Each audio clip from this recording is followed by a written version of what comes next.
옛날 어느 산골 마을에 유난히 대나무가 많아 죽현이라 불리는 고요한 곳이 있었습니다.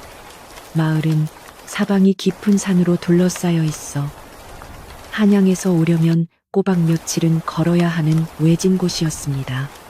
이 마을에서도 가장 오래된 집은 산비탈을 등지고 앉은 최씨 집안의 종택이었습니다. 그 집 뒤편으로는 마치 거대한 푸른 병풍을 둘러친 듯 빽빽한 대나무 숲이 하늘을 가리고 있었습니다. 이 대나무 숲은 마을의 자랑이자 최씨 가문의 상징과도 같은 것이었습니다. 최씨 종택은 한때는 웅장했을지 모르나 지금은 세월의 무게를 이기지 못하고 기운이 역력했습니다. 큼직한 기와 지붕은 이가 빠진 곳이 덜어 있었고 한때 붉고 푸른 빛이 선명했을 기둥의 단청은 거의 다 벗겨져 희미한 흔적만 남아 있었습니다. 하지만 가세가 기울었음에도 불구하고 집안은 여전히 명문 양반 가문의 품위를 잃지 않았습니다. 넓은 마당은 이른 새벽이면 누군가의 정갈한 빗질로 낙엽 하나 없이 깨끗했고 텅 비어 있는 행랑채들조차 나름의 질서를 지키고 있었습니다. 이 넓은 집을 지키는 사람은 젊은 선비 최민준이었습니다. 민준은 비록 남루하고 빛바랜 유생복을 입고 있었지만 그 용모는 맑고 단정했으며 눈빛은 깊고 총명했습니다. 그는 이 몰락해가는 가문의 마지막 후손이었습니다. 민준은 헛된 공명이나 벼슬길에는 뜻을 두지 않았습니다. 그의 하루는 오로지 안방에 누워 계신 연로하신 어머니를 봉양하는 데 쓰이고 있었습니다. 민준의 효심은 마을에서도 모르는 이가 없을 정도로 지극했습니다. 그는 닭이 울기도 전인 이른 새벽에 일어나 가장 먼저 우물에서 맑은 정화수를 길어왔습니다. 그 물로 정성껏 약탄기를 씻고 귀하게 구해온 약재를 넣어 아궁이에 불을 지폈습니다. 약이 다려지는 내내 그는 불 앞을 떠나지 않고 불의 세기를 조절하며 약이 넘치거나 타지 않도록 세심하게 살폈습니다. 안방에 누워 계신 민준의 어머니는 몇 해 전부터 깊은 병을 앓고 있었습니다. 한때 고왔던 얼굴은 주름과 병색으로 헬쑥해졌고 숨소리는 금방이라도 꺼질 듯 얕았습니다. 어머니는 이제 죽이나 미음조차 제대로 삼키기 힘들어 하셨습니다. 민주는 갓 끓여낸 미음을 작은 숟가락에 떠서 시글세라 입으로 후후 불어 어머니의 입술에 조심스럽게 대어드렸습니다. 어머니가 힘겹게 한 모금 삼키실 때마다 민준의 마음은 기쁨보다는 안타까움으로 점여왔습니다. 민준의 하루는 그렇게 정지된 듯 흘러갔습니다. 약을 다리고 미음을 쓰고 어머니의 말은 이마를 젖은 수건으로 닦아드리는 일이 전부였습니다. 날이 좋을 때면 그는 어머니가 알아듣지 못하시는 것을 알면서도 창을 조금 열고 밖의 풍경을 묘사해 드리거나 예시하기 책을 낮은 목소리로 읽어드렸습니다. 혹여나 아들의 목소리가 어머니의 기운을 조금이라도 북돋아 줄 수 있을까 하는 간절한 바람에서였습니다. 그리고 그 집 뒤편에는 최씨 가문의 영혼이라 불리는 대나무 숲이 있었습니다. 그 숲은 수백 년의 세월 동안 자라나 이제는 산 중턱까지 검푸른 빛으로 뒤덮고 있었습니다. 굵은 대나무들은 하늘을 향해 곧게 뻗어 있었고 잎은 빽빽하게 우거져 한낮에도 수많은 서늘한 기운이 감돌았습니다. 겨울이 되어온 산에 나무잎이 다 떨어져도 그 숲만은 변함없이 푸른빛을 뽐내며 가문의 절개를 상징하는 듯 했습니다. 이 대나무 숲은 민준의 아주 먼 조상이 심은 것이었습니다. 그는 높은 벼슬을 지낸 대학자였으나 섬기던 왕조가 무너지고 새로운 세상이 열리자 모든 관직을 버리고 낙향했습니다. 새 왕조는 그에게 거듭 높은 자리를 제안했지만 그는 두 임금을 섬길 수 없다는 굳은 충심으로 끝내 거절했습니다. 그 조상은 고향집에 돌아와 세상과 통하는 문을 굳게 걸어 잠갔습니다. 그리고는 뒷산에 오직 대나무만을 심기 시작했습니다. 그는 대나무는 속이 비었으되 그 절개는 곧 사시사철 푸르니 이는 군자의 덕과 같다고 했습니다. 그는 평생을 이 숲을 가꾸며 학문에만 몰두하다가 이곳 대숲 어딘가에 조용히 묻혔다고 전해집니다. 그때부터 이 숲에 관한 신비한 전설이 마을에 전해져 내려왔습니다. 바람이 부는 날이면 이 숲에서는 여느 숲과는 다른 소리가 났습니다. 마치 누군가가 깊고 청아한 퉁소를 부는 듯한 맑고도 구슬픈 소리가 울려 퍼졌습니다. 마을 사람들은 이 소리를 대나무의 노래라고 불렀습니다. 전설에 따르면 이 대나무의 노래는 최씨 가문의 후손들이 조상의 유운인 충종과 효셔를 올바르게 지키고 있을 때에만 맑은 소리를 낸다고 했습니다. 만약 가문에 불충한 자가 있거나 효심이 흐려져 가문의 근본이 흔들리면 그 소리는 금세 탁해지고 거칠어져 불길한 울음소리로 변한다는 것이었습니다. 민준이 가장 두려워하는 것이 바로 그것이었습니다. 몇 달 전 어머니의 병세가 눈에 띄게 악화되기 시작할 무렵부터 민준은 그 대나무의 노래가 변했음을 직감했습니다. 예전에는 툇마루에 앉아 그 소리를 들으면 어지러웠던 마음이 차분하게 가라앉곤 했습니다. 하지만 요즘의 소리는 달랐습니다. 특히 밤이 깊어 바람이 거세지는 시간이면 숲에서 들려오는 소리는 더 이상 맑은 퉁소 소리가 아니었습니다. 그것은 마치 날카로운 쇠붙이로 무언가를 긁어대는 듯한 스산한 소리였고 때로는 짐승이 낮게 앓는 듯한 신음소리처럼 들리기도 했습니다. 그 소리를 들을 때마다 민주는 가슴이 서늘하게 죄어오는 것을 느꼈습니다. 민주는 잠든 어머니의 헬쑥한 얼굴을 가만히 내려다보며 스스로를 책망했습니다. 이것이 모두 내 탓인가? 나의 효성이 부족하여 어머님의 병환이 깊어지시는 것인가? 그래서 조상님께서 이 대숲을 통해 나를 꾸짖고 계신 것인가? 이 알 수 없는 두려움은 밤마다 민준을 짓눌렀습니다. 그는 효뿐만 아니라 충에 대해서도 생각했습니다. 조상께서는 왕조에 대한 충의를 지켰지만 자신은 이 가문을 지켜야 할 충을 다하고 있는 것일까? 집은 날로 기울어가고 어머니의 약값조차 댁이 버거워 조상대대로 물려받은 서책 몇 권을 몰래 내다 팔아야 했던 자신이 한없이 부끄러웠습니다. 어쩌면 이 가난과 몰락이 자신이 지키지 못한 충의 대가일지도 모른다는 생각마저 들었습니다. 작은 산골 마을에서는 아무리 쉬쉬해도 소문은 금방 퍼지는 법입니다.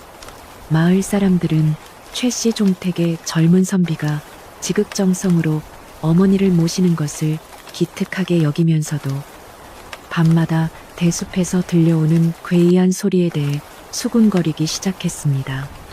빨래터에 모인 안악들은 요즘 최신의 대숲 소리가 꼭 곡소리 같지 뭔가라며 불안한 표정을 지었습니다. 민주는 이런 마을 사람들의 시선을 애써 외면했습니다.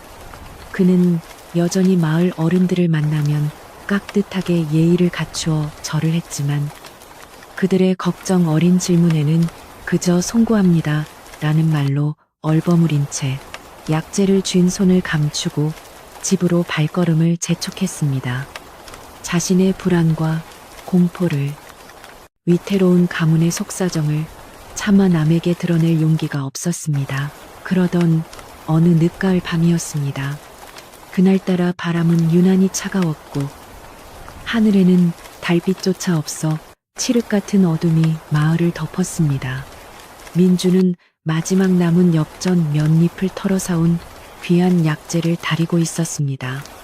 의원이 오늘 밤이 고비가 될 것이라 했기에 민준의 마음은 타들어가는 장작처럼 초조했습니다. 바로 그때였습니다. 안방에서 어머니의 거친 기침 소리가 터져 나왔습니다.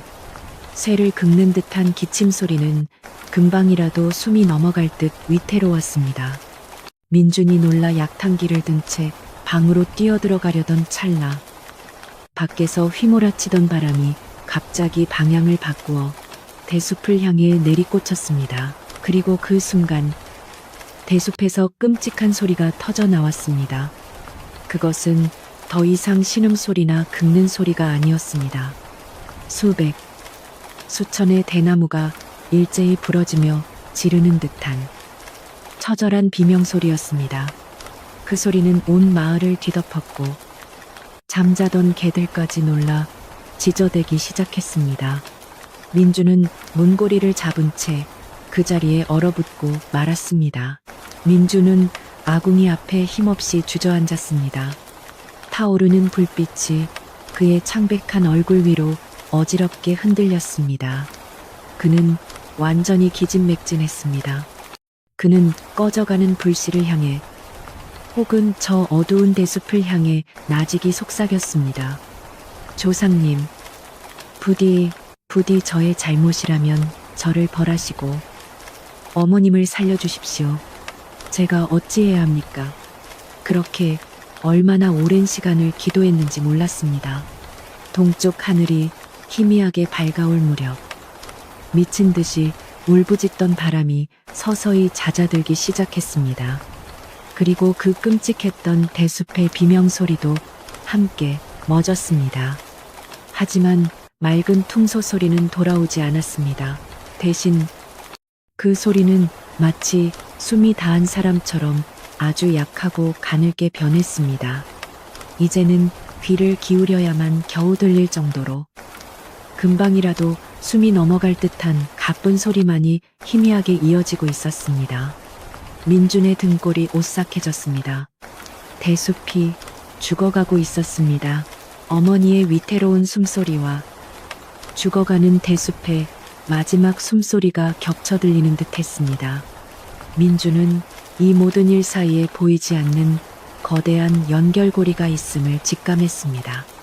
불길한 예감이 그의 온몸을 휘감았습니다. 이것은 단순한 자연의 소리가 아니었습니다. 어머니의 병뿐만 아니라 이 가문의 근본인 저 대나무 숲에도 무언가 끔찍한 일이 벌어지고 있다는 확신이 들었습니다. 다음 날 아침, 하늘은 마치 재를 뿌린 듯 무겁고 차가운 잿빛이었습니다. 민주는 밤새 뜬 눈으로 지새웠지만 어머니가 무사히 고비를 넘기신 것을 확인하고서야 겨우 안도의 한숨을 내쉬었습니다. 하지만 어머니의 숨결은 어젯밤보다 더욱 희미해져 있었습니다. 그는 마당으로 나와 대숲을 올려다보았습니다. 멀리서 보기에는 여전히 푸르고 꼿꼿했습니다. 하지만 민주는 알 수 있었습니다. 노래가 사라진 숲은 영혼이 빠져나간 거대한 무덤과도 같았습니다. 민주는 차갑게 식은 두 손을 불끈 쥐었습니다. 가난하고 지치고 두려웠지만 그는 분명 충신 최 씨의 후손이었습니다. 이대로 어머니를 떠나보낼 수도, 조상의 혼이 담긴 대숲이 침묵 속에 죽어가게 내버려 둘 수도 없었습니다. 그는 아직 무엇이 잘못되었는지 알지 못했지만 그의 마음속에는 차가운 결의가 서서히 차올랐습니다.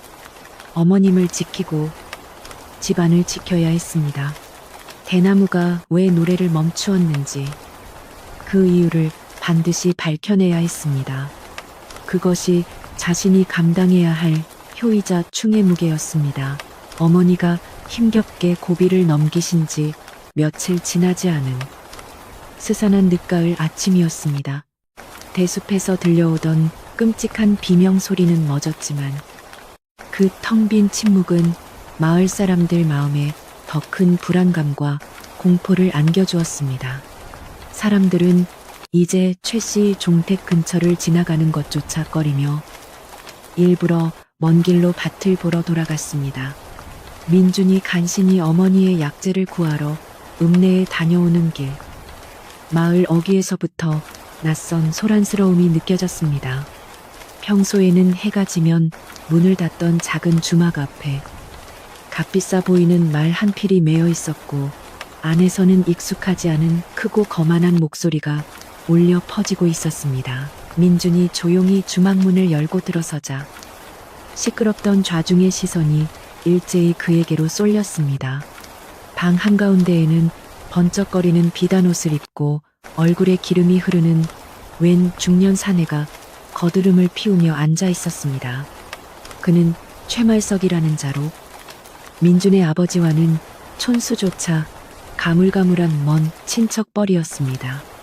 젊었을 적 온갖 못된 짓만 골라하다 마을에서 쫓겨나다시피 떠났는데 10수년 만에 장사로 큰 돈을 벌었다며 갑자기 나타난 것이었습니다.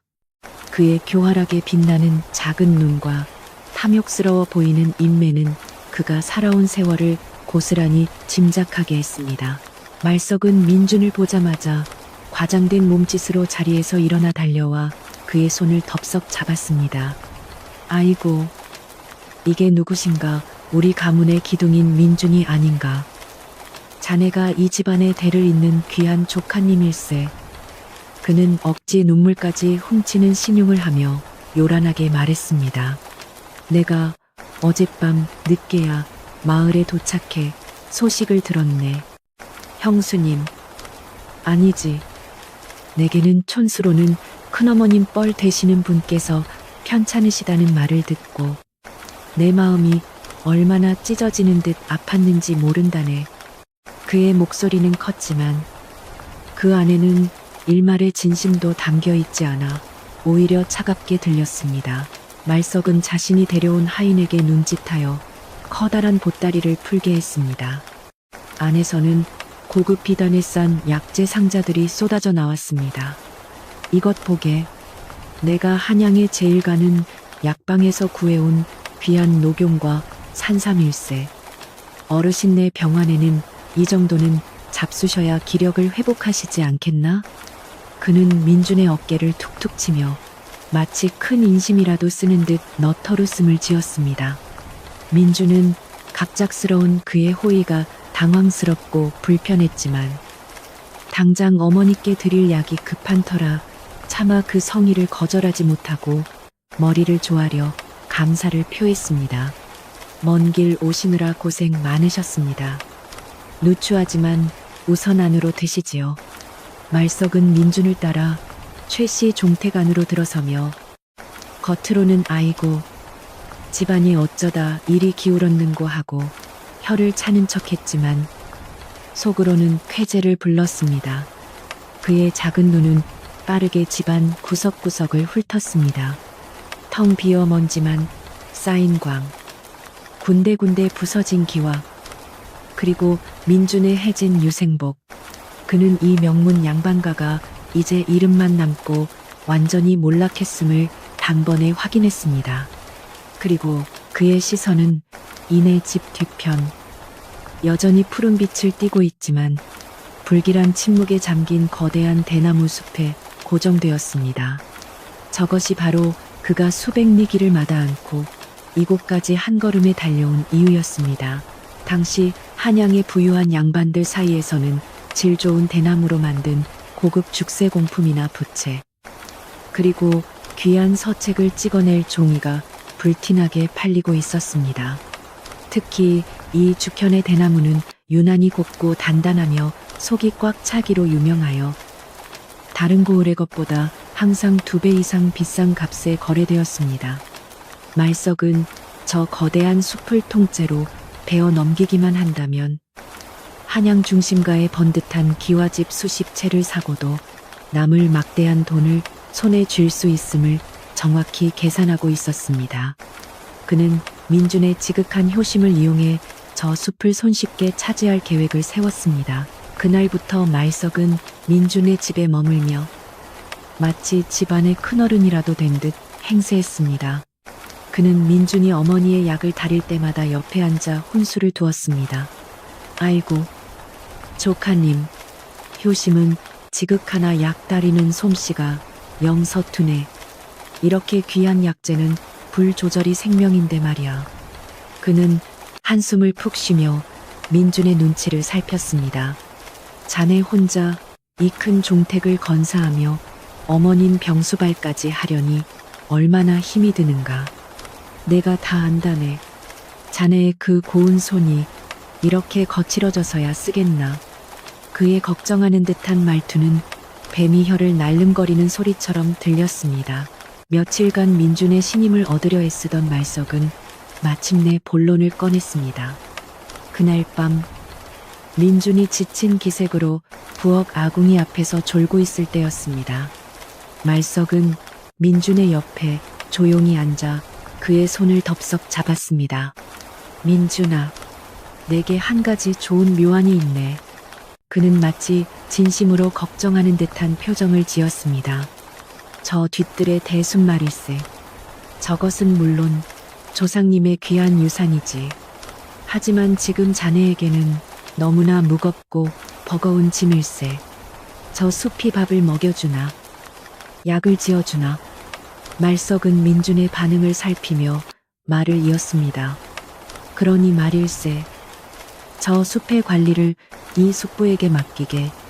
내가 저 숲을 잘 가꾸고 관리해서 나오는 이익금으로 어머님 돌아가시는 날까지 세상에 귀하다는 약은 모두 구해다 드리고 이 낡은 집도 번듯하게 수리하고 자네 옷도 비단으로 해 입히겠네. 이건 숲을 파는 것이 아닐세. 그저 가문을 위해 잠시 나에게 맡기는 것뿐이야. 어떤가. 그의 눈이 어둠 속에서도 탐욕으로 번들거렸습니다. 민주는 순간 가슴이 철렁 내려앉는 것을 느꼈습니다. 비록 가난에 찌들고 어머니의 병환으로 지쳐 있었지만 그는 저 대숲이 단순한 재산이나 돈벌이 수단이 아님을 뼈저리게 알고 있었습니다. 그것은 수백 년간 이어져온 최씨 가문의 정신 그 자체였고 흉과 효의 상징이었습니다. 민주는 말석의 손을 조용히 뿌리치고 자리에서 일어났습니다. 그의 목소리는 낮았지만 쇠처럼 단단했습니다. 말씀은 진심으로 감사하오나 숙부님, 저 숲은 저의 조상님께서 피와 땀으로 일구신 곳이며 저희 가문의 혼이 깃든 곳입니다. 제가 굶어 죽는 한이 있어도 저 숲에 손을 댈 수는 없습니다. 말석의 눈썹이 순간 뱀처럼 꿈틀거렸지만 그는 이내 너털웃음을 터뜨리며 상황을 무마했습니다. 허허, 역시 우리 최씨 집안의 후손답게 그 기계가 대단하군. 내 생각이 짧았네. 그저 자네가 너무 안쓰러워 형편을 덜어주고자 한 말이었네. 기분 나빴다면 잊어버리게. 하지만 그의 속마음은 이미 분노로 들끓고 있었습니다. 어린 놈이 고집만 새기는. 좋다. 정녕 내 말을 듣지 않겠다면 내 놈이 제 발로 나에게 와서 무릎 꿇고 빌게 만들어주마.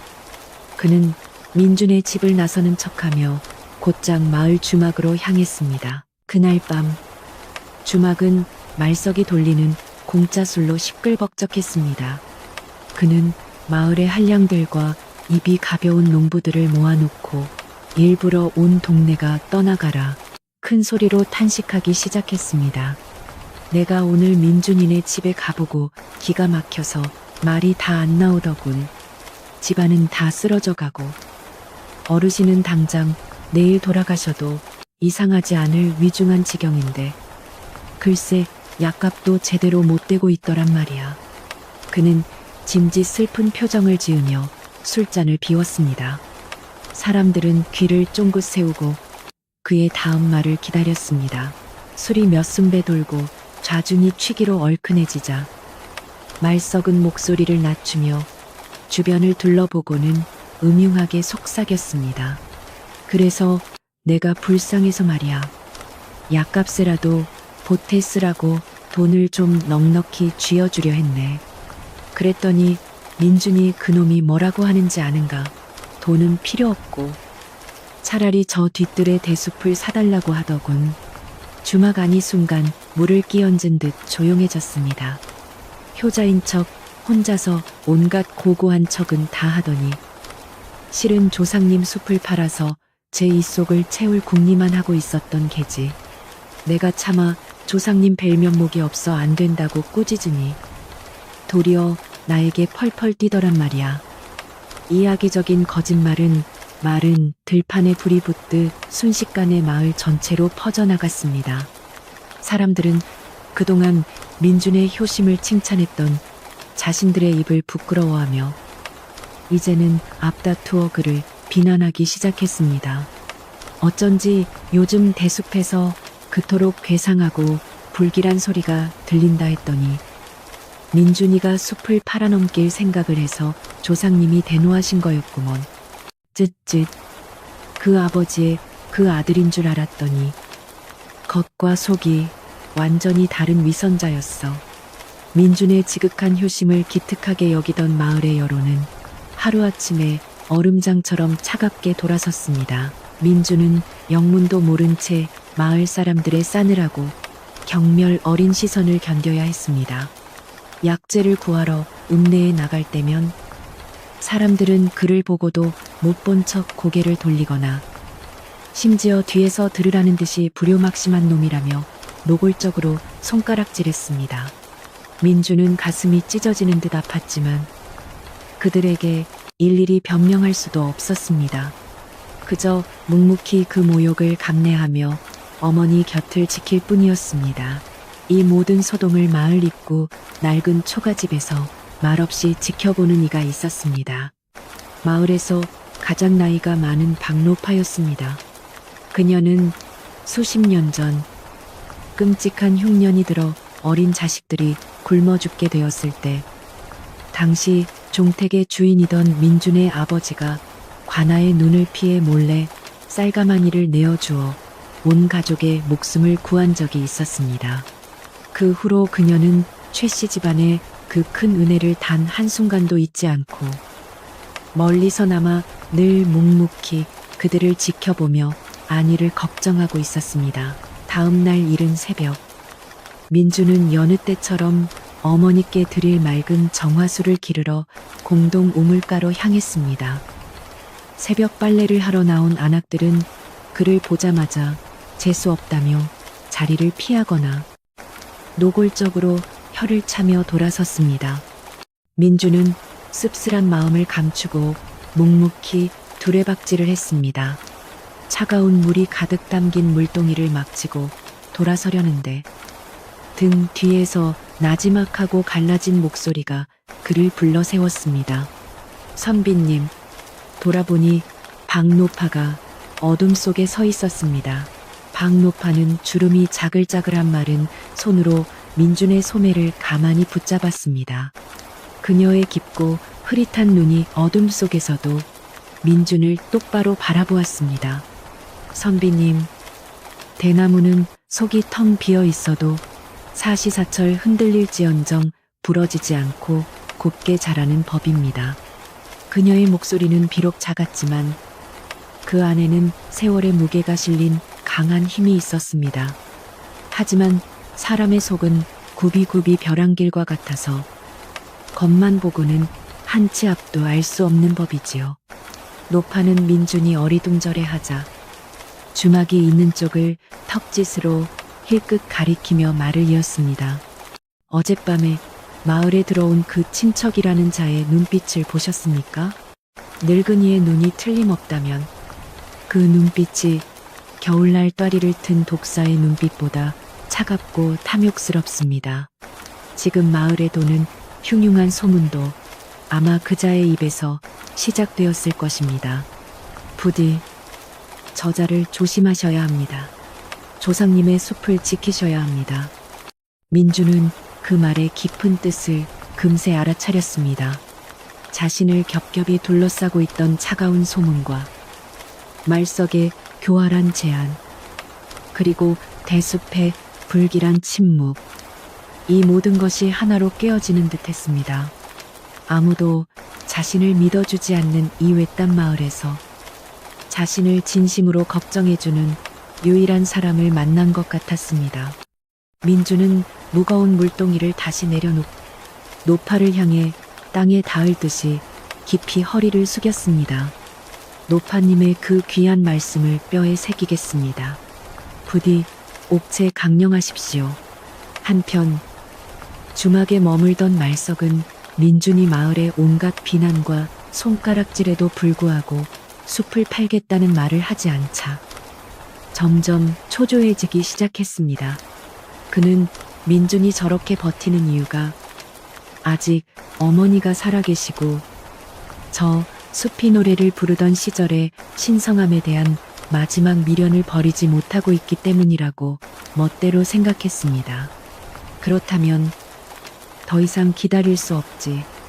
저 숲이 완전히 죽었다는 것을, 조상의 노여움이 극에 달했다는 것을 놈의 두 눈으로 똑똑히 확인시켜 주어야 한다. 그의 눈에 다시 한번 악독하고 잔인한 빛이 어렸습니다. 그는 그날 밤 주막에서 함께 어울리며 자신의 수족처럼 부리던 마을의 불량배 몇 명을 뒷산으로 몰래 불러 모았습니다. 그리고는 그들에게 두둑한 역전 꾸러미를 쥐어주며 아무도 알아들을 수 없는 목소리로 은밀한 지시를 내렸습니다.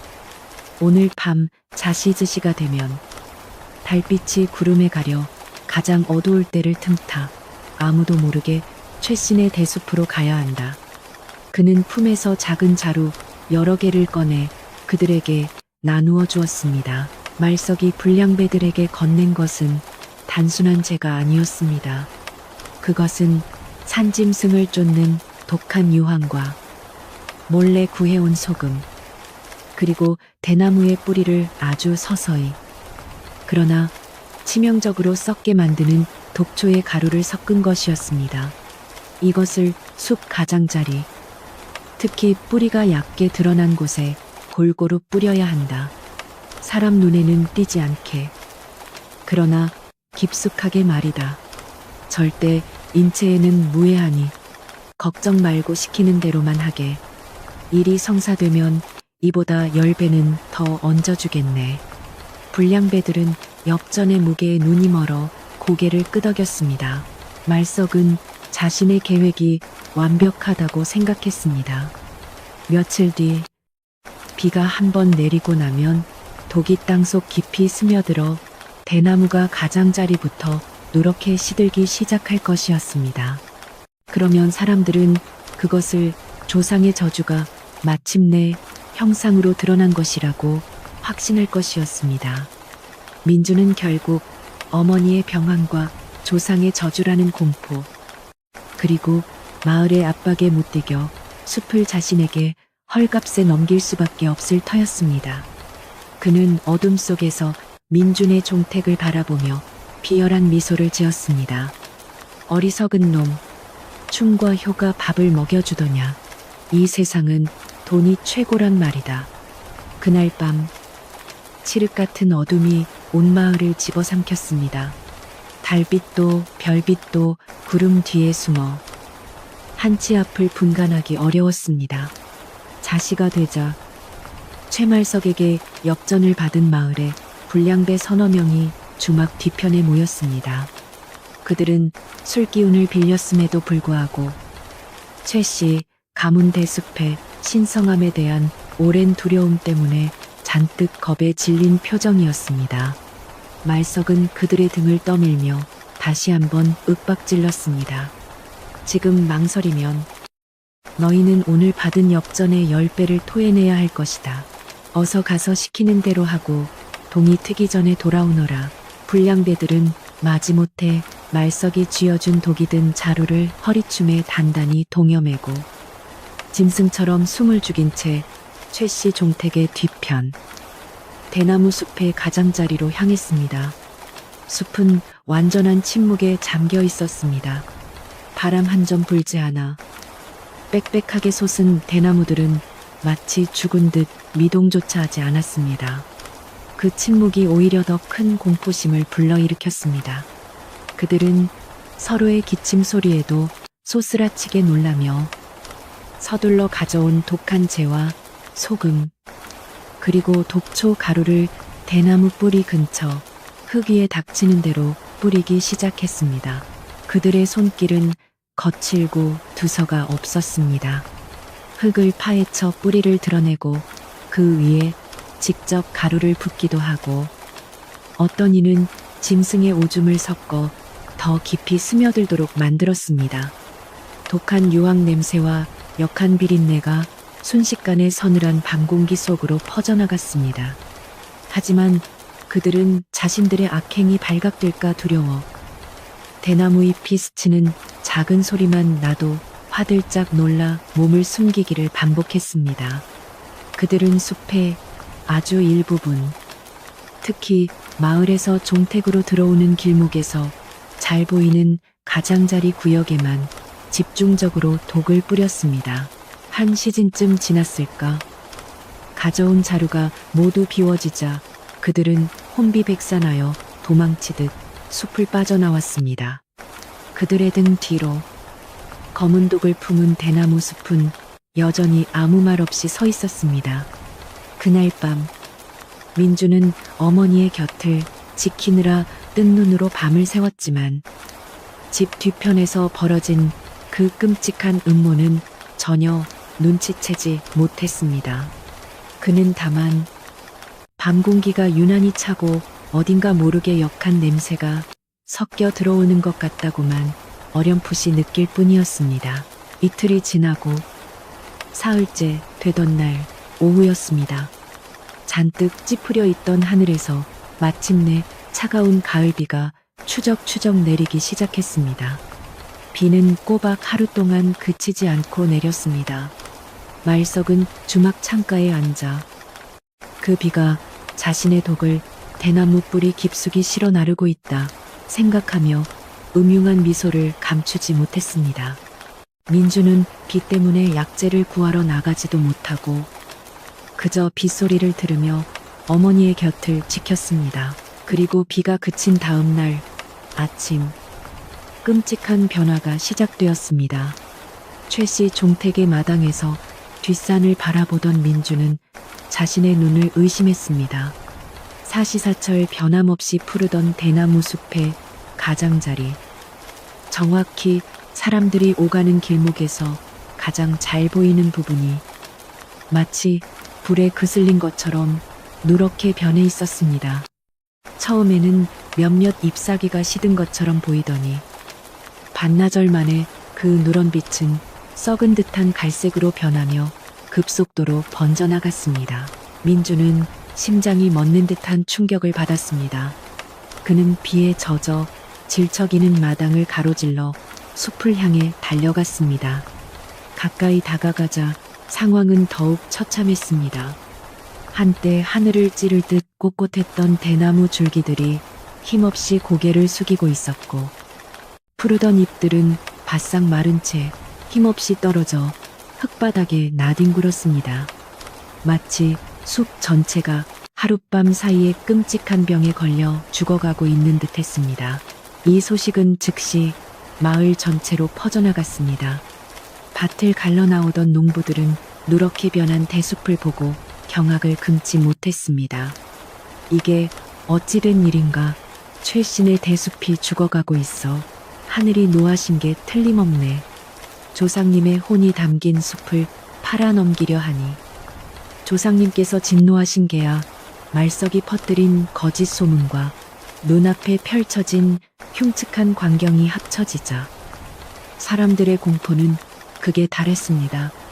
이제 그들은 민준을 단순히 불효자가 아니라 가문의 근본을 망치고 마을 전체의 재앙을 불러올 죄인으로 취급하기 시작했습니다. 말석은 이때다 싶어 통곡하는 신용을 하며 마을 광장으로 뛰쳐나왔습니다. 아이고 아이고, 내가 이럴 줄 알았지. 민준이가 숲을 팔겠다고 했을 때 내가 뜯어말려야 했는데. 조상님, 용서하십시오. 우리 가문의 죄입니다. 그는 땅을 치며 울부짖었고 사람들은 그 모습을 보며 민준에 대한 비난의 수위를 더욱 높였습니다. 민준은 대숲 앞에서 망연자실한 채 차갑게 식어가는 대나무 줄기를 붙잡고 아무 말도 하지 못했습니다. 그날 밤 마을은 죽은 듯이 고요했습니다. 하지만 그 고요함 속에서 무언가 불길한 기운이 자라나고 있었습니다. 밤이 깊어지자 며칠 전과는 비교할 수도 없을 만큼 거센 바람이 산을 울리며 불어오기 시작했습니다. 바람은 마치 성난 짐승처럼 마을을 휩쓸고 지나갔고 기왓장을 날리고 낡은 문짝을 덜컹거리게 만들었습니다. 그리고 그 바람이 죽어가던 대나무 숲을 통과했습니다. 그 순간 마을 사람들은 평생 들어보지 못한 끔찍한 소리를 들었습니다. 그것은 더 이상 대나무의 노래가 아니었습니다. 맑은 퉁소 소리도 스산한 신음소리도 아니었습니다. 그것은 수천 개의 마른 뼈가 한꺼번에 부러지는 소리, 거대한 비단천이 갈갈이 찢어지는 듯한 처절하고도 날카로운 단말마의 비명이었습니다. 누렇게 말라비틀어진 대나무 잎들이 바람에 찢겨 사방으로 흩날렸고 앙상하게 마른 줄기들은 서로 부딪히며 딱딱거리는 끔찍한 소음을 만들어냈습니다. 그 불길한 소리가 마을을 뒤덮고 있던 바로 그 시각, 안방에 누워있던 민준의 어머니가 갑자기 숨이 넘어갈 듯 심한 기침을 토해내기 시작했습니다. 쿨럭, 쿨럭. 그 소리는 얕은 숨을 겨우 이어가던 노인의 기침이 아니라 마치 가슴속 깊은 곳에서부터 무언가를 억지로 쥐어짜내는 듯한 고통스러운 소리였습니다. 민주는 창백하게 질려 어머니의 등을 다급하게 쓸어내렸습니다. 어머니의 기침 소리와 밖에서 울부짖는 대숲의 비명소리가 하나로 합쳐지는 듯했습니다. 어머니는 금방이라도 숨이 끊어질 듯 가쁜 숨을 몰아쉬었고 그녀의 이마에는 차가운 식은땀이 흥건했습니다. 민주는 공포에 휩싸였습니다. 정말로 조상님께서 노하신 것일까? 내가 불효하여 어머니의 목숨과 조상의 숲을 모두 앗아가려는 것일까? 그의 믿음이 뿌리째 흔들리기 시작했습니다. 얼마나 지났을까? 미친 듯이 휘몰아치던 바람이 서서히 잦아들었습니다. 그리고 그 끔찍했던 대숲의 비명 소리도 마치 마지막 숨을 다한 것처럼 뚝 그쳤습니다. 민주는 지친 몸을 이끌고 밖으로 나왔습니다. 하늘은 여전히 어두웠지만 동쪽에서 희미한 기운이 번지고 있었습니다. 그는 멍하니 잿빛으로 변한 대숲을 바라보았습니다. 어젯밤의 광풍으로 숲은 더욱 흉측하게 망가져 있었습니다. 그때였습니다. 민준의 코끝으로 아주 낯설고 독한 냄새가 스며들었습니다. 그것은 비 온 뒤의 흙냄새도 썩은 낙엽 냄새도 아니었습니다. 분명히 인위적이고 코를 찌르는 듯한 마치 유황과 소금을 태우는 듯한 그런 냄새였습니다. 민주는 본능적인 불길함에 이끌려 이슬에 젖은 풀을 헤치고 누렇게 시든 대나무 뿌리 근처로 다가갔습니다. 그리고 그는 흙더미 속에서 무언가를 발견했습니다. 그것은 완전히 녹지 않고 흙과 엉겨붙어 있는 회색빛의 재와 하얀 소금 결정이었습니다. 비에 씻겨 내려갔지만 일부는 굵은 대나무 뿌리 틈에 밝혀남아 있었습니다. 민주는 조심스럽게 그것을 손가락으로 찍어 냄새를 맡아보았습니다. 순간 며칠 전 말석이 자신의 방에 들렀을 때 그의 옷자락에서 희미하게 풍겼던 바로 그 유황 냄새임을 깨달았습니다. 민주는 심장이 차갑게 얼어붙는 것을 느끼며 주변을 미친 듯이 살피기 시작했습니다. 누군가가 고의로 독을 뿌린 것이 틀림없었습니다. 그리고 마침내 그는 진흙탕 속에 찍힌 선명한 발자국을 발견했습니다. 그것은 일반 농부들이 씻는 집신보다 바닥이 조금 더 두껍고 촘촘하게 엮인 낯선 집신 자국이었습니다. 민준의 머릿속이 번개처럼 환해졌습니다. 그는 숨을 헐떡이며 자신의 집 마당으로 달려갔습니다. 그리고 며칠 전 말석이 찾아왔을 때 비에 젖은 집신을 벗어놓았던 툇마루 아래 흙바닥을 내려다보았습니다. 그곳에는 며칠이 지나 희미해졌지만 자신이 숲에서 발견한 것과 정확히 일치하는 집신 자국이 남아 있었습니다. 모든 것이 명백해졌습니다. 최말석. 그가 이 모든 일을 꾸민 것이었습니다. 그는 대나무 숲을 빼앗기 위해 마을에 흉흉한 소문을 퍼뜨리고 그것도 모자라 조상의 숲에 직접 독을 뿌려 마치 조상의 저주가 내린 것처럼 위장했던 것입니다. 그리고 그로 인해 어머니의 병환이 악화되고 자신은 마을 사람들의 손가락질을 받는 죄인이 되었던 것입니다. 민주는 주먹을 불끈 쥐었습니다. 손바닥이 찢어질 듯 아팠지만 그것은 아무것도 아니었습니다. 분노가 머리끝까지 치밀었지만 그는 애써 그것을 억눌렀습니다. 지금 당장 말석에게 달려가 멱살을 잡고 싶었지만 그것은 어리석은 짓이었습니다. 말석은 교활한 뱀처럼 증거가 없으면 얼마든지 발뺌할 것이고 이미 그에게 매수된 마을 사람들은 오히려 자신을 미친놈으로 몰아갈 것이 뻔했습니다. 그는 조용히 숲으로 돌아갔습니다. 그리고 독이 묻은 흙과 재를 깨끗한 한지에 조심스럽게 담았습니다. 또한 말석의 집신 자국이 선명하게 찍힌 진흙을 그대로 떠내어 조심스럽게 괴짝에 담았습니다. 이것이 자신의 결백과 말석의 죄악을 증명할 유일한 증거였습니다. 민주는 잠시 눈을 감았습니다. 아버지가 돌아가시기 전 남긴 유언이 귓가에 맴돌았습니다. 민준아, 이 숲은 우리 가문의 충이다. 어떤 시련이 닥쳐도 이 숲을 지키는 것이 곧 나라에 충성하는 것과 다르지 않다. 그리고 안방에서 희미하게 들려오는 어머니의 숨소리. 그것은 자신이 지켜야 할 효였습니다. 말석은 그 두 가지 모두를 짓밟으려 했습니다. 그는 더 이상 망설이지 않았습니다. 그는 이 모든 증거를 가지고 마을의 가장 큰 어른이자 공명정대하기로 이름난 촌장 어른을 찾아가야겠다고 결심했습니다. 촌장만이 말석의 거짓을 가려내고 마을 사람들의 굳어진 오해를 풀 수 있었습니다. 그는 한지에 싼 흙과 괴짝을 품에 안았습니다. 이제는 더 이상 숨거나 피하지 않을 것이었습니다. 어머니를 위해서, 그리고 조상의 이름을 위해서. 다음 날 아침, 해가 채중천에 뜨기도 전이었습니다. 최말석은 더 이상 기다릴 수 없다고 판단했습니다.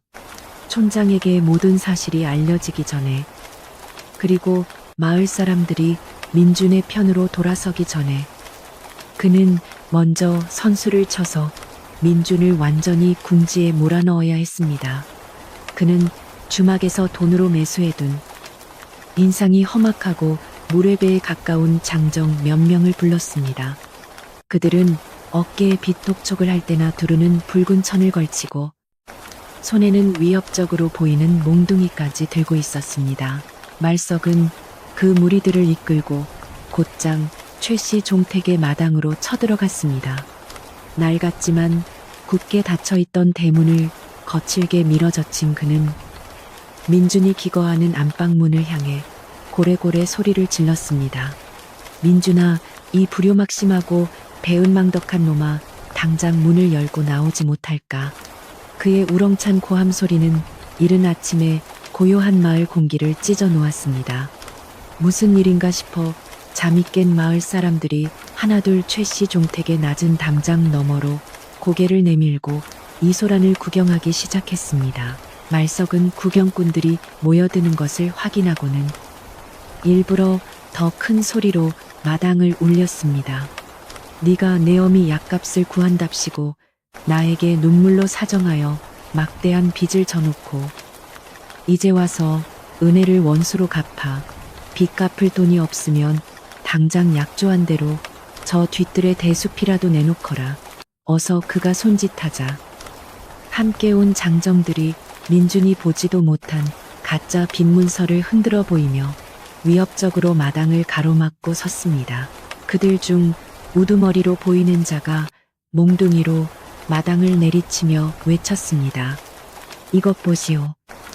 동네 사람들, 여기 최민준의 수결이 똑똑히 찍힌 차용증서가 버젓이 있소이다. 어르신 약값으로 빌려간 돈이 산더미인데 돈이 없으면 저 쓸모없어진 대나무 밭이라도 내놓아야 하는 것이 사내대장부의 도리가 아니오. 이 광경을 지켜보던 마을 사람들은 수군거리기 시작했습니다. 저런 빚쟁이들까지 몰려왔구먼. 결국 빚 때문에 숲을 팔려 했던 게 정말이었어. 쯧쯧. 가문 망신이 따로 없네. 민준을 향한 비난이 다시 거세졌습니다. 최말석은 이 기회를 놓치지 않았습니다. 그는 의기양양하게 웃으며 누렇게 죽어가고 있는 대숲을 손가락으로 가리켰습니다. 모두들 저 흉측한 꼴을 보게나 대나무가 이미 노래를 멈추고 저렇게 죽어가고 있지 않은가. 저것은 하늘의 뜻일세. 민준이. 저놈의 불효와 탐욕에 마침내 조상님들께서 진노하셔서 가문을 버리신 게야. 저 숲은 이제 더 이상 신성한 숲이 아닐세. 그저 저주받은 흉물일 뿐이란 말일세. 그는 민준이 이 절망적인 상황과 마을 사람들의 압박에 못 이겨 무너져 내릴 것이라 확신했습니다. 누가 감히 조상님의 성지 생디를 흉물이라 입에 담는가. 바로 그때였습니다. 맑으면서도 쇠처럼 단단한 목소리가 마당 전체를 울렸습니다. 굳게 닫혀있던 대문이 활짝 열리고 민준이 밤새 증거를 챙기느라 잠을 설쳤음에도 불구하고 조금도 흐트러짐 없는 꼿꼿한 자세로 마당을 향해 걸어 들어왔습니다. 그의 뒤에는 이 마을의 촌장이자 가장 큰 어른인 이훈장과 수염이 하얗게 센 마을의 원로 몇 분이 엄숙하고 근엄한 표정으로 함께하고 있었습니다. 민준이 밤새 그들을 찾아가 모든 사실을 고했던 것입니다. 최말석은 예상치 못했던 촌장과 원로들의 등장에 당황하여 얼굴이 순간 굳어졌습니다. 그는 이 늙은이들이 이른 아침부터 어쩐 일로 여기까지 왔는지 몰라 안절부절 못했습니다. 하지만 이내 뻔뻔한 표정을 지어 보이며 그들에게 달려가 엎드렸습니다. 아이고, 촌장 어르신 그리고 여러 어르신들, 어쩐 일로 이 누추한 곳까지 왕림하셨습니까? 마침 잘 오셨습니다. 저 페류나를 좀 보십시오. 저놈이 제게 빚을 지고도 갚지 않아 제가 정당하게 담보인 저 숲을 받으러 온 것입니다. 촌장은 말석의 아양을 차갑게 외면하고 마당 한가운데에 놓인 툇마루에 천천히 자리를 잡고 앉았습니다. 마을 사람들은 담장 너머에서 혹은 마당 입구에서 숨을 죽이고 이 재판과도 같은 광경을 지켜보았습니다. 촌장은 지팡이로 마당을 한번 툭 치고는 낮은 목소리로 말석을 향해 물었습니다. 최서방, 자네가 지금 한 말이 모두 사실인가? 자네가 정말 저 젊은 선비에게 빚을 받을 것이 있으며 저 숲이 정당한 담보란 말인가? 말석은 얼른 품속에서 가짜 빈문서를 꺼내 촌장에게 내밀었습니다. 물론입니다. 어르신, 이 문서를 보십시오. 이놈이 제게 빚을 지고도 갚지 않겠다고 버티고 있습니다. 민주는 촌장 앞에 엎드려 정중하게 예의를 갖춘 뒤 조용히 입을 열었습니다. 그의 목소리는 조금의 떨림도 없었습니다. 촌장 어르신, 그리고 마을 어르신들께 고합니다. 저는 하늘을 우러러 한 점 부끄럼이 없습니다. 저는 저 숙부라는 분에게 단 한 푼의 돈도 빌린 적이 없으며 저 문서는 명백히 위조된 것입니다. 촌장은 말석이 내민 문서를 받아들고 유심히 살펴보았습니다. 그는 수십 년간 이 마을의 대소사를 처리하며 수많은 문서를 봐온 사람이었습니다. 종이는 너무 새 것이었고 민준의 수결이라 주장하는 것은 어설프게 필체를 흉내낸 조잡한 것이었습니다. 촌장은 말없이 고개를 저었습니다. 민준은 이어서 품속에서 조심스럽게 꺼낸 한지 꾸러미를 촌장 앞에 펼쳐 보였습니다. 어르신, 이것을 보아주십시오. 한지 안에는 어젯밤 민준이 숲에서 직접 가져온 독한 유황과 소금, 그리고 역한 냄새가 나는 잿가루가 담겨 있었습니다. 어르신들, 대숲이 죽어가는 것은 조상님의 노여움 때문이 아닙니다. 민준의 목소리가 마당을 가득 채웠습니다.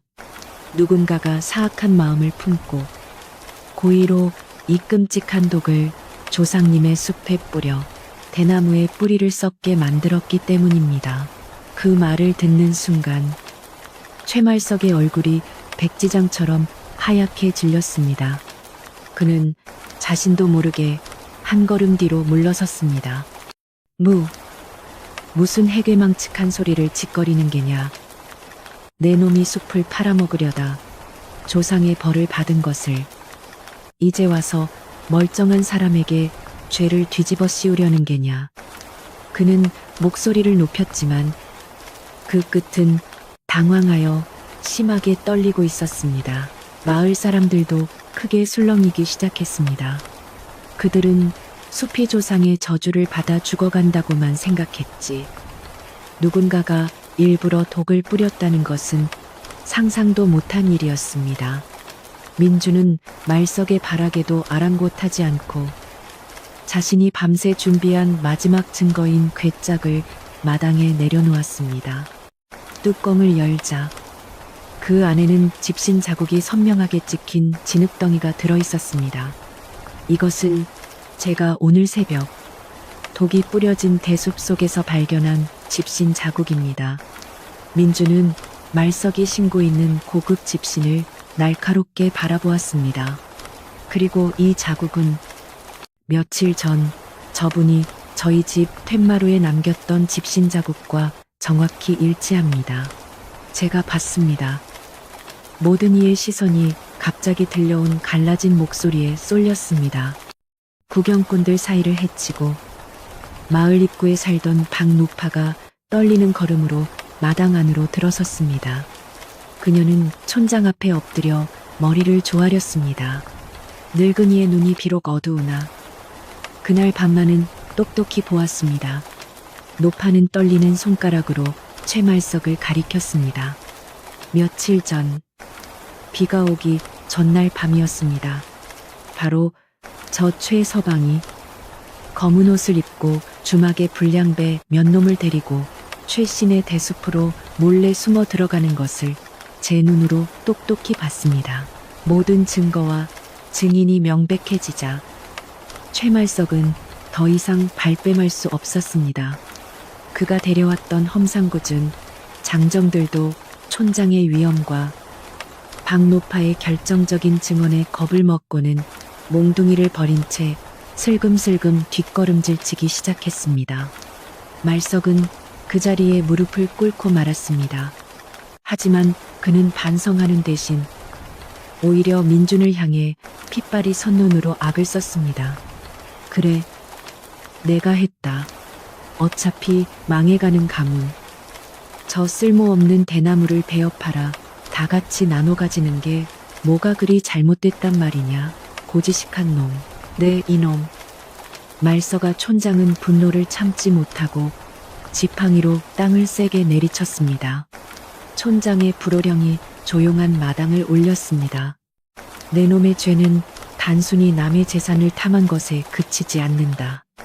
너는 엽전 몇 푼의 눈이 멀어 수백 년간 이어져 온 조상의 유산을 훼손하였으며 지극한 효심으로 어머님을 모시는 혈육에게 씻을 수 없는 누명을 씌웠고 순박한 마을의 민심을 흉흉하게 만들어 모두를 죄인으로 만들었다. 이는 사람의 도리가 아니오 금수의 도리다. 촌장은 마을 원로들을 둘러보고 엄숙하게 선언했습니다. 당장 저자를 꽁꽁 묶어라.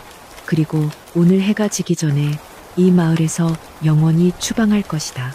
다시는 이 죽현 땅에 단 한 발자국도 들이지 못하게 하라. 마을의 젊은이들이 달려들어 말석을 포박했습니다. 말석이 데려왔던 빚쟁이들은 이미 꽁무니를 빼고 도망친 뒤였고, 주막에서 말석의 돈을 받고 악행에 가담했던 불량배들도 촌장 앞에 끌려와 죄를 고하고 곤장을 맞은 뒤 쫓겨났습니다. 말석은 끌려나가면서까지 민준을 향해 온갖 저주를 퍼부었지만 아무도 그의 마지막 발악에 귀를 기울이지 않았습니다. 모든 소란이 끝나자 마당에는 민준과 촌장, 그리고 그동안 오해했던 마을 사람들만 남았습니다. 그동안 민준을 손가락질하고 위선자라 욕했던 마을 사람들은 부끄러움에 고개를 들지 못했습니다. 그들은 하나둘 민준 앞에 다가와 자신들의 어리석음을 사죄하며 머리를 조아렸습니다. 선비님, 저희가 귀가 얇아 간악한 자의 말에 놀아났습니다. 선비님의 그 깊은 효심을 의심했으니 저희가 큰 죄를 지었습니다. 부디 용서해 주십시오. 민준은 그들을 향해 아무 말 없이 묵묵히 고개를 끄덕여 그들의 사과를 받아들였습니다. 민준은 촌장과 원로들에게 땅에 엎드려 깊이 감사를 표했습니다. 촌장은 민준을 일으켜 세우며 그의 어깨를 두드렸습니다. 진정한 충과 효는 이처럼 혹독한 시련 속에서 더욱 그 빛을 발하는 법일세. 자네는 훌륭하게 아버님의 유운과 가문을 지켜냈네. 자네야말로 이 대숲의 진정한 주인일세. 촌장은 말을 이었습니다. 하지만 이제 남은 일이 있네. 저 숲을 이대로 죽게 내버려 둘 수는 없지 않은가. 민준은 누렇게 죽어가는 대숲을 바라보았습니다. 조상의 저주가 아니라 독 때문이라는 것을 알았지만 이미 썩어가는 뿌리를 되살릴 방법이 막막하기만 했습니다. 그날 밤 달이 중천에 높이 떴습니다. 늦은 시간임에도 불구하고 최씨종택의 마당은 어둡지 않았습니다. 촌장의 말에 깊이 감화되고 민준의 효심에 부끄러움을 느낀 마을 사람들이 저마다 물동이와 양동이를 들고 모여들기 시작했습니다. 그들은 공동 우물에서 가장 맑고 차가운 새벽 정화수를 길어왔습니다. 어둠 속에서도 그들의 눈빛은 결연했습니다. 이것은 속죄의 마음이자 마을의 상징을 되살리려는 간절한 염원이었습니다. 박노파도 작은 바가지를 들고 그들 틈에 끼어 있었습니다. 민준이 횃불을 들고 앞장섰고 수십 명의 마을 사람들은 물동이를 이고진 채 그 뒤를 따라 대나무 숲으로 향했습니다. 그들은 말석 일당이 잔인하게 독을 뿌렸던 숲 가장자리로 나아갔습니다. 흉측하게 말라비틀어진 대나무들은 밤바람에 여전히 스산하고 뼈가 부딪히는 듯한 소리를 냈습니다. 하지만 이제 사람들은 더 이상 두려워하지 않았습니다. 그들은 횃불 아래에서 독에 오염된 시커먼 흙을 조심스럽게 걷어내기 시작했습니다. 독이 묻은 흙을 걷어낸 자리에 사람들은 밤새 정성껏 길어온 맑은 우물물을 붓기 시작했습니다. 차가운 물이 드러난 대나무 뿌리를 적시며 흙 속으로 스며들었습니다. 살아나게, 제발 살아나게. 조상님, 저희의 정성을 받으시고 부디 이 숲을 살려주십시오. 사람들은 마치 자신의 자식을 돌보듯 간절한 마음을 담아 물을 부었습니다. 그것은 단순히 독을 씻어내는 행위가 아니었습니다. 그것은 마을 사람들 모두의 진심 어린 정성으로 가문의 상처 입은 혼을 정화하고 치유하는 신성한 의식이었습니다. 민주는 앙상하게 마른 대나무 줄기 하나를 가만히 어루만졌습니다. 손끝에 닿는 감촉은 여전히 차갑고 딱딱했지만 그는 그 속에서 아직 꺼지지 않은 미약한 생명의 기운을 느끼려 애썼습니다. 마을 사람들은 밤이 깊어가는 줄도 모르고 우물과 숲을 수백 번 오가며 물을 길어 날랐습니다. 쌀쌀한 가을밤이었지만 그들의 이마에는 땀이 송골송골 맺혔고 등은 땀으로 흠뻑 젖었습니다.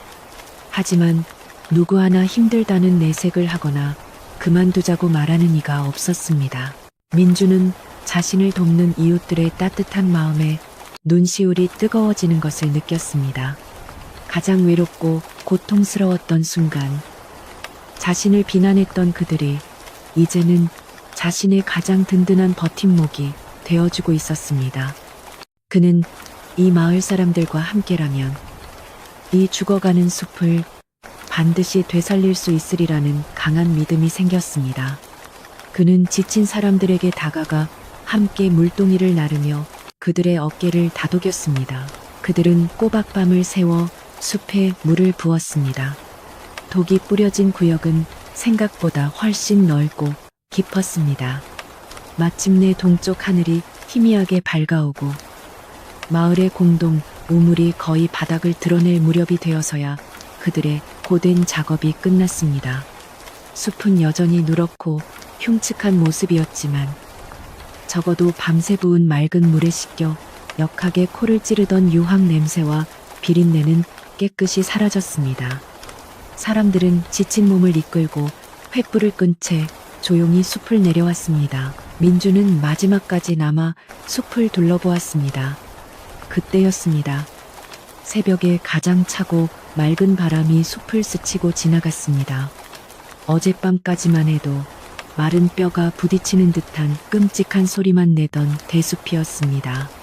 하지만 지금 아주 희미하게 마치 저 먼 하늘 끝에서 들려오는 신락 같은 소리처럼 후 하고 맑은 숨소리 같은 소리가 들리는 듯 했습니다. 민주는 귀를 기울였습니다. 그것은 지친 귀가 만들어낸 착각이었을지도 모릅니다. 하지만 그는 그 소리에서 절망이 아닌 아주 작은 희망의 씨앗을 발견했습니다. 민주는 조용히 집으로 돌아왔습니다. 횃불이 꺼진 마당은 새벽의 푸른빛 속에 고요히 잠겨 있었습니다. 그는 먼지가 묻은 손으로 조용히 안방문을 열었습니다. 밤새 이어진 바깥의 소란과 차가운 새벽 공기에도 불구하고 어머니는 오랜만에 아주 평온한 표정으로 깊은 잠에 빠져 있었습니다. 마치 어젯밤의 그 거센 바람이 어머니의 가슴을 짓누르던 무거운 병마의 기운을 함께 휩쓸어 가기라도 한 것처럼 그 숨소리가 어제보다 한결 고르고 편안해져 있었습니다. 민주는 어머니의 이마를 가만히 짚어보았습니다. 뜨겁던 열이 조금 내린 듯 했습니다. 밤새 이어진 정화 작업이 끝나고 마을 사람들은 지친 몸을 이끌고 각자의 집으로 돌아갔습니다. 최씨 종택에는 다시 무거운 침묵이 찾아왔습니다. 민주는 어머니의 방을 지켰고 마을 사람들은 숨을 죽인 채 대숲의 변화를 기다렸습니다. 하루가 지나고 이틀이 지나도 누렇게 죽어버린 숲은 마치 그 끔찍했던 밤의 상처를 그대로 간직한 듯 아무런 변화도 보이지 않았습니다. 여전히 숲은 침묵했고 바람이 불어도 마른 뼈가 부딪히는 스산한 소리만 희미하게 들려올 뿐이었습니다. 하지만 민주는 포기하지 않았습니다. 그는 매일 새벽 가장 맑은 정화수를 길어와 어머니께 드리기 전 대숲의 상처 입은 뿌리에 먼저 그 물을 부었습니다. 그렇게 일주일쯤 지났을까요? 마을의 아이 몇 칙업도 없이 대숲 근처에서 술래잡기를 하고 있었습니다. 한 아이가 숨을 곳을 찾으려 누렇게 변한 대나무 덤불 근처로 다가갔다가 무언가를 보고는 깜짝 놀라 그 자리에 멈춰 섰습니다. 시커멓게 독이 스며들었던 흙더미를 뚫고 아주 작고 연한 하지만 눈이 시릴 정도로 새파란 대나무의 새순 하나가 굳건하게 고개를 내밀고 있었던 것입니다. 그 연약한 수는 마치 칠흑 같은 절망 속에서 피어난 단 하나의 희망처럼 빛나고 있었습니다. 아이는 한달음에 마을로 달려가 어른들에게 소리쳤습니다. 대숲이 살아났어요. 새파란 싹이 났어요. 어른들은 처음에는 아이의 말을 믿지 않았습니다. 하지만 혹시나 하는 마음에 하나둘 대숲 가장자리로 모여들었습니다. 그리고 그들은 자신들의 눈을 의심했습니다. 아이의 말대로 죽음의 재가 뿌려졌던 바로 그 자리에 생명의 푸른빛이 기적처럼 솟아나 있었던 것입니다. 사람들은 감히 가까이 다가가지도 못하고 멀찍이 서서 그 경이로운 광경을 바라보며 감격의 눈물을 글썽였습니다.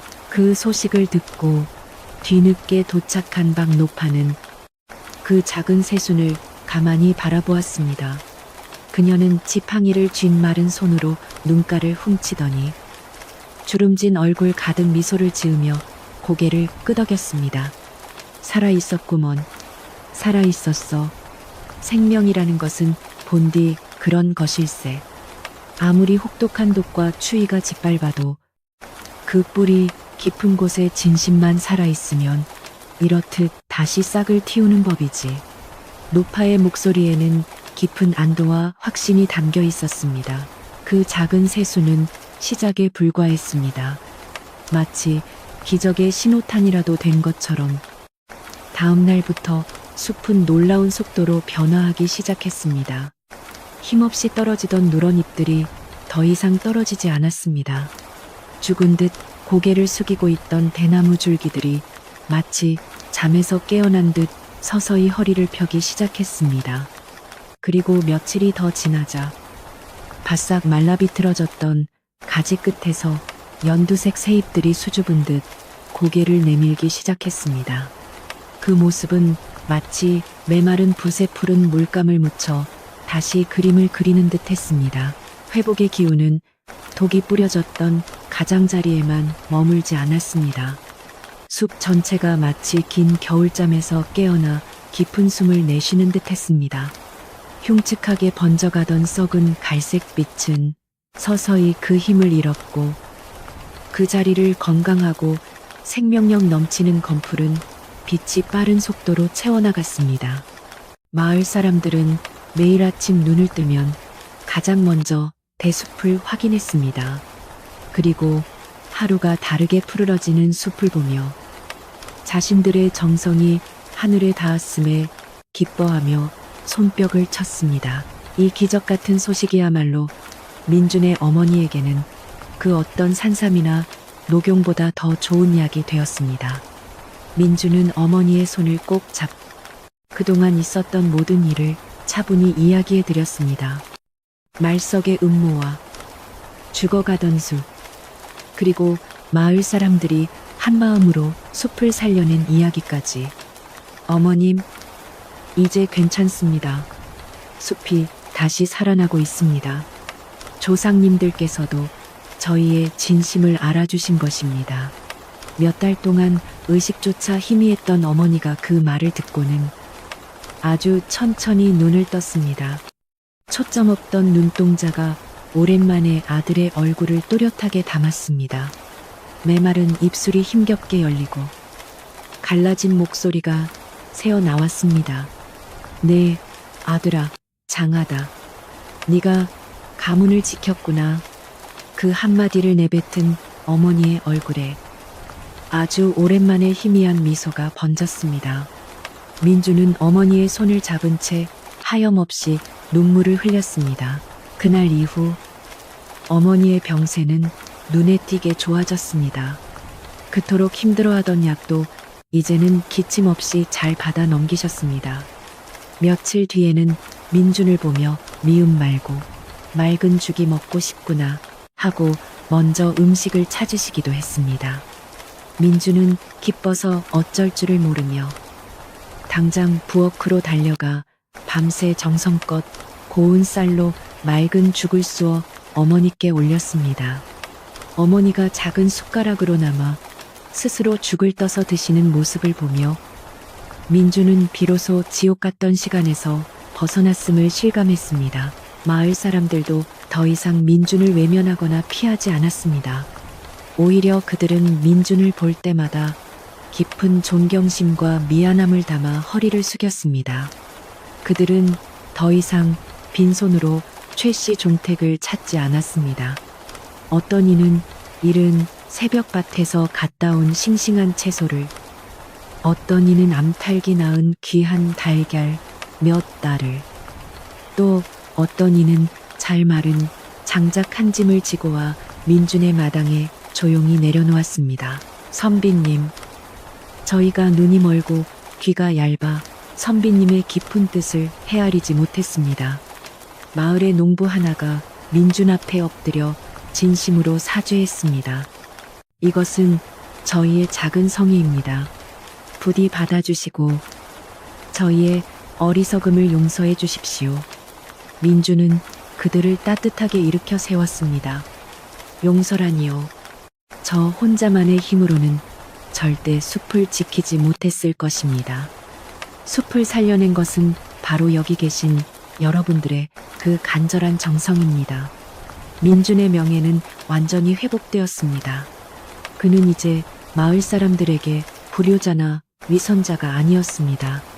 그는 병든 어머니를 지극정성으로 모신 효샤와 온갖 모함과 위협 속에서도 조상의 유산과 가문의 정신을 굳건히 지켜낸 충종을 모두 실천한 이 마을의 진정한 대장부이자 산교훈 그 자체가 되었습니다.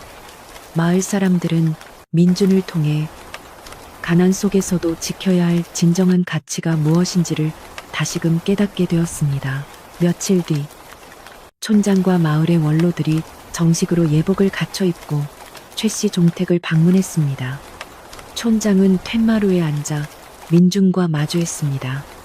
최 선비, 우리는 오늘 선비에게 사죄하고 또한 감사를 표하기 위해 이 자리에 왔네. 촌장은 민준을 향해 깊이 머리를 숙였습니다. 선비는 우리 모두에게 아주 값진 가르침을 주었네. 진정한 힘이란 재물이나 권세에 있는 것이 아니라 가장 어둡고 고통스러운 순간에도 자신의 뿌리와 신념을 굳건히 지키는 그 고든 마음에 있다는 것을 말일세. 마을 사람들은 논의 끝에 작은 잔치를 열기로 했습니다. 그것은 단순히 조상님의 노여움을 풀기 위한 제사가 아니었습니다. 그 모진 독을 이겨내고 다시 살아난 숲의 강인한 생명력에 감사하고 또한 민준과 같이 훌륭한 후손을 이 마을에 내려주신 조상님들께 감사를 올리는 축제였습니다. 그날 마을 전체가 아침부터 분주했습니다. 부녀자들은 갓진 떡을 이고 날랐고 장정들은 맑은 막걸리를 걸러왔습니다. 최 씨 종택의 넓은 마당은 오랜만에 사람들로 북적였습니다. 두려움과 의심 대신 따뜻한 온기와 정겨운 웃음소리가 마당을 가득 채웠습니다. 더 이상 흉흉한 소문에 귀 기울이는 사람은 없었습니다. 사람들은 떡을 나누어 먹고 막걸리 잔을 부딪히며 다시 살아난 대숲의 푸르름을 칭찬하고 민준의 효심을 기렸습니다. 민준의 어머니도 두꺼운 이불을 두른 채 툇마루에 나와 앉아 이 모든 광경을 흐뭇하게 바라보았습니다. 박노파는 툇마루 한 구석에 앉아 민준이 어머니의 입에 달콤한 식혜 한 모금을 떠 넣어드리는 모습을 가만히 지켜보았습니다. 노파는 주름진 얼굴 가득 인자한 미소를 지었습니다. 그렇고 말고 덕덕에 뿌리는 탐욕의 독보다 훨씬 깊고 질긴 법이지. 그러니 저렇게 다시 푸른 싹을 틔우지 않겠는가. 노파의 나지막한 목소리는 잔치의 소란스러움 속에서도 민준의 귓가에 똑똑히 들렸습니다. 저녁이 되자 잔치는 끝나고 마을 사람들은 충만한 마음으로 각자의 집으로 돌아갔습니다. 온 마을이 깊은 평화 속에 잠겼습니다. 그날 밤 둥근 보름달이 휘영청 떠올라 은빛 달빛이 온 세상을 환하게 비추었습니다. 민준은 수많은 절망의 밤을 홀로 지새웠던 바로 그 툇마루에 다시 조용히 앉았습니다. 하지만 오늘 밤은 지난 모든 밤과 완벽하게 달랐습니다. 바로 그때 산등성이에서부터 시원하고 달콤한 밤바람이 불어왔습니다. 그 바람은 상처가 아물고 이제는 완연한 푸른빛을 되찾은 대나무 숲을 부드럽게 스치고 지나갔습니다. 그리고 마침내 그 소리가 시작되었습니다. 처음에는 아주 희미하게 마치 저 먼 하늘 끝에서 들려오는 듯 했습니다. 하지만 이내 그 소리는 점점 더 맑고 깊고 힘차게 울려 퍼지기 시작했습니다. 바로 대나무의 노래였습니다. 그것은 더 이상 끔찍한 비명도, 고통스러운 신음도, 스산한 속삭임도 아니었습니다. 그것은 깊고 청아한 퉁소소리였으며 프로파운드한 평화와 불굴의 인내, 그리고 마침내 모든 것을 이겨낸 승리의 멜로디였습니다. 그것은 용서와 회복의 노래였으며 춤과 효라는 가문의 정신이 독을 이기고 다시 살아났음을 선포하는 장엄한 교향곡이었습니다. 그 청아한 노래는 열린 창문을 타고 어머니의 방 안으로 부드럽게 흘러 들어갔습니다. 그것은 그 어떤 약보다도 더 신비로운 치유의 자장가였습니다. 민주는 어머니의 방을 넌지시 바라보았습니다. 어머니는 수년 만에 처음으로 아무런 고통이나 뒤척임 없이 아이처럼 깊고 평화로운 잠에 빠져 있었습니다. 고른 숨소리만이 노래와 함께 방 안을 채웠습니다. 민주는 가만히 눈을 감고 온몸으로 그 대나무의 노래를 느꼈습니다. 몇 달 동안 자신을 짓눌렀던 지독한 두려움과 뼛속까지 스며던 외로움, 그리고 감당하기 버거웠던 피로감이 그 맑은 소리에 눈 녹듯 씻겨나가는 것을 느꼈습니다. 어깨를 짓누르던 무거운 짐이 마침내 사라지고 그 자리에는 따뜻하고 충만한 평온함만이 남았습니다. 그는 고개를 들어 달빛을 받아 은빛 용의 비늘처럼 반짝이는 대나무 숲을 바라보았습니다. 숲은 이제 완벽하게 되살아나 그 어느 때보다도 더 꼿꼿하고 푸르게 빛나고 있었습니다.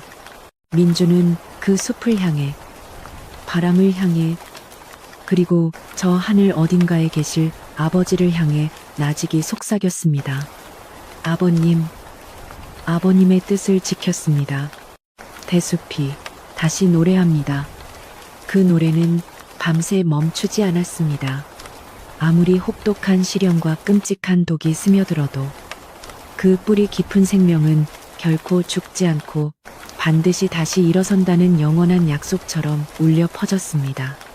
그 노래에는 굳은 충심을 지켰던 먼 조상의 넋과 지극한 효심으로 가문을 지켜낸 민준의 마음이 하나로 어우러져 밤하늘을 타고 멀리 멀리 퍼져나갔습니다. 그 청아한 멜로디는 고요한 죽현 마을 전체를 따뜻한 이불처럼 부드럽게 감쌌습니다. 바치를 마치고 고단한 잠에 빠져들던 마을 사람들은 꿈결 속에서 그 평화로운 대나무의 노래를 들었습니다. 그들의 마음속에 남아있던 마지막 근심 걱정도 그 노래 속에 스르르 녹아내렸습니다. 무거웠던 눈꺼풀이 천천히 감기고 마을 전체가 깊고 편안한 잠에 바다로 빠져들었습니다. 이야기는 바로 여기, 이 고요하고 평화로운 마을의 밤, 그리고 다시 돌아온 푸른 대나무의 자장가 속에서 조용히 끝을 맺습니다.